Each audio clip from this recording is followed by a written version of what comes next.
Cesare, bonjour. Bonjour. Donc Atalia a maintenant un peu plus de 2 ans. Est-ce que tu pourrais nous faire un petit bilan de cette aventure? Ouais, 3 ans dans un mois, en février. Le bilan est très positif. On a triplé de taille en termes d'effectifs ressources humaines. On a fait un chiffre d'affaires qui est supérieur à celui qu'on voulait. On voulait avoir un certain nombre de jeux au catalogue, on en a plus. On voulait avoir des bons jeux, on a des excellents jeux. Et c'est pas moi qui le dis, c'est le public généralement, c'est que les connaisseurs en tout cas. Non, c'est très satisfaisant. On a mis en place aussi, à la limite, ça intéressait plus les professionnels, un système informatique qui permet que les boutiques et nos clients puissent commander directement sur Internet.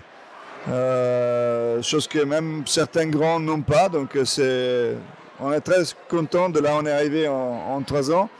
Et ça nous donne de bonnes perspectives pour le futur. Avant Atalia, tu as aussi créé 2 jeux.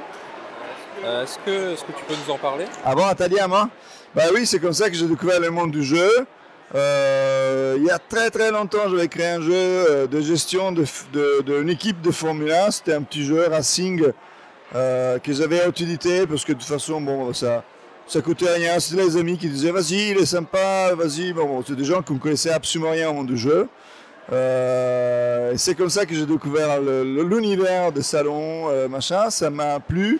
J'ai récidivé. J'ai dit on va créer un autre jeu.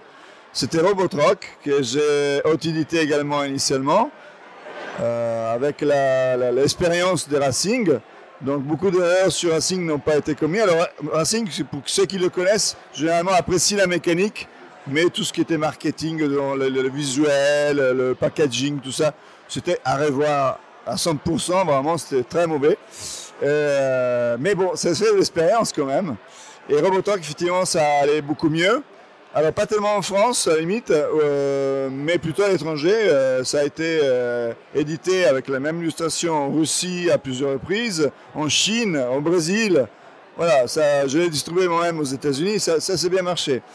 Et en France, un peu moins parce que justement, je l'avais confié à un distributeur et les distributeurs ne le mettaient pas en avant comme j'aurais souhaité. Et comme j'espérais aussi, parce qu'à l'époque, je faisais ça uniquement à titre en plus, pour un plaisir. Et du coup, la semaine en travaillant, je ne pouvais pas m'occuper de pousser mon jeu, etc. Et donc, c'était là que je disais, un distributeur pourrait, avec ce qu'il gagne, essayer de pousser le jeu lui-même, mais pas sur le même bateau finalement, moi et l'éditeur. Et c'est comme ça que quand j'ai commencé à réfléchir à Atalia, disons, comment un petit peut se faire place et convaincre des éditeurs à travailler avec moi plutôt que quelqu'un qui a déjà un réseau développé.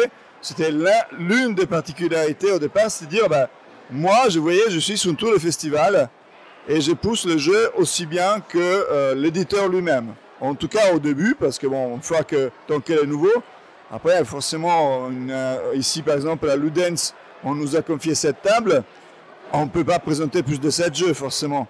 Donc on met les nouveautés. Le catalogue d'Atalia est assez atypique. On va de Hansa Teutonica à Magic Maze, Y School, en passant par Limite. C'est pourquoi ce choix en fait? Et parce que quand une boutique commande, va commander, va avoir des jeux différents.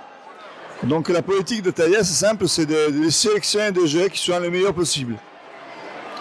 Peu importe le type de jeu. Donc vraiment, on a des jeux pour tout public, à partir de gamers, juste aux gens qui ne sont pas forcément joueurs et qui cherchent juste un petit jeu pour rigoler entre amis. Quels sont les critères pour qu'un jeu entre dans ton catalogue?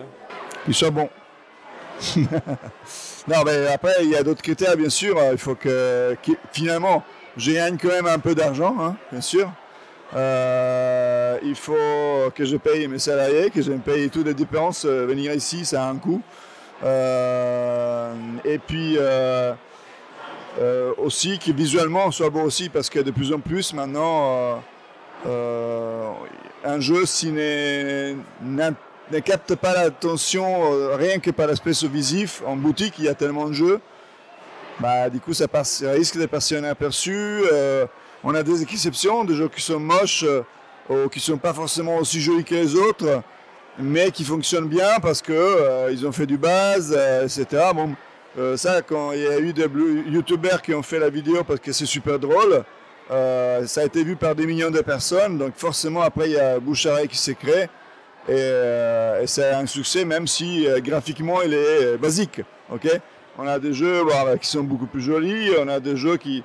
Voilà, mais généralement, si vous regardez, je sais pas, Magic Maze, Merlin, Vikings Gone Wild, ils sont tous esthétiquement assez jolis, quoi. En 2017, c'est entre autres Magic Maze, donc Lorenzo le Magnifique, Rajas of the Gange.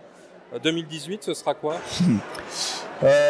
2018, ça sera par exemple côté gros jeu. Là, à partir de Cannes, on a Wendak.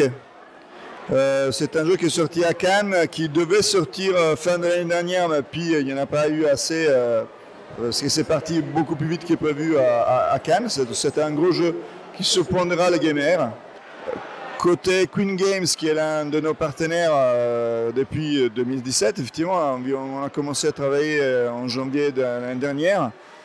Queen Games sortira 4 jeux, dont un jeu gamer qui s'appelle Bastille, qui sortira en octobre, à peu près, octobre-novembre. 2 jeux familial plus, qui sortiront plutôt, un en avril, sur le thème de l'Égypte. On va dans une pyramide chercher des trésors. Et un autre, c'est plus dans un univers un peu à la... dans un univers avec des îles flottantes. Voilà, il y a un film très connu avec des aliens bleus, je ne sais pas si on peut dire le nom, etc. Et c'est dans un univers un peu comme ça.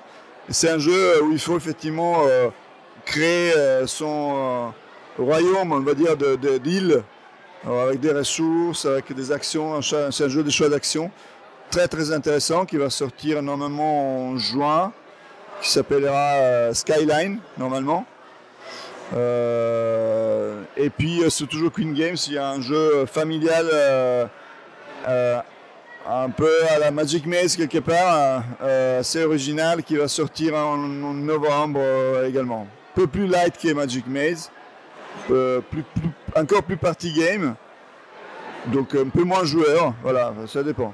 Et côté Magic Maze, qui est donc effectivement notre perle de 2017 quelque part, il y a Magic Maze Kids qui va sortir en février, donc une version simplifiée pour les enfants à partir de 5 ans.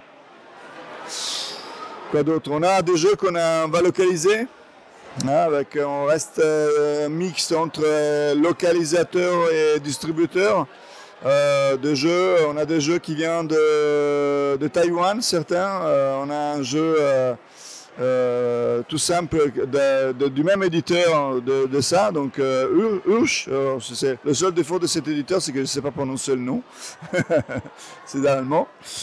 Ils font de très bons jeux, des jeux pour gamers, mais aussi des jeux beaucoup plus accessibles, comme celui qu'on va faire qui s'appelle Kiwis, Flying Kiwis pour la précision. En fait, on a des petits trucs à élastique, on doit lancer des kiwis dans la boîte du jeu où il y a une grille et on doit essayer de faire comme un tic-tac-toe, plutôt à puissance 4, on doit faire une alignée de 4 en même temps, mais c'est pas un jeu uniquement à réflexion, c'est vraiment il faut les lancer et il faut arriver à mettre les kiwis au plus vite et dans les bonnes cases avant que les autres nous le recouvrent.